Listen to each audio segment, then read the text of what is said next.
Hi, I'm Mark Terry, here with Belinda Neal. We're in Washington, D.C. today. I just wanted to interview Belinda a little bit, talk about advocacy and why we're here. So Belinda, first off, why don't you tell us a little bit about yourself? Okay, well, I'm Belinda Neal, and this year I've had the humbling honor of serving as the TEPSA State President. I'm from Lindale ISD, and I work in our central office, but Mark had the pleasure of visiting our district the other day and seeing our campuses and where I served as an elementary school principal. Great. And Belinda, we're in here in D.C., and a lot of times our members wonder, why would y'all go to D.C.? Why would I join NESB? What's that all about? So why don't you tell us about why it's important to be a member of NESB?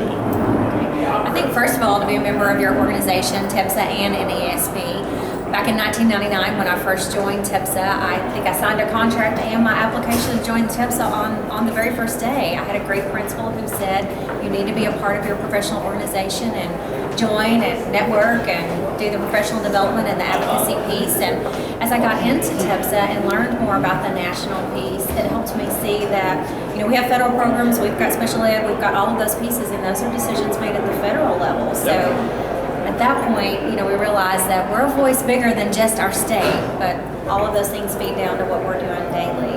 Right. Well, well, we're kind of down in this is the hallway that goes in between some of the Capitol buildings. It's underground. We're fixing to go to the Cannon building and the Rayburn building to do a little advocacy. But Belinda, you have also been the TEPSA president all year, and I know that that's been an exciting time for you. What does it mean to you to be the TEPSA president?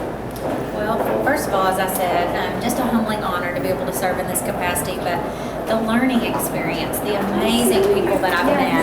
Now when issues come up in my building, I know exactly who to call, and I'm thinking, okay, we talked about that at a meeting, or I know someone in another district that's already doing that, and so just the networking, the training, the professional development that's going on. So lots of great reasons to join and to be able to see the state and our state as a whole. Sometimes we see just our little world, but there's bigger pieces out there to what's going on. Right. And lastly, I'd like to ask you, if you're just a plain old principal sitting down at your desk every day and you're doing your work and you're thinking advocacy, what does that mean?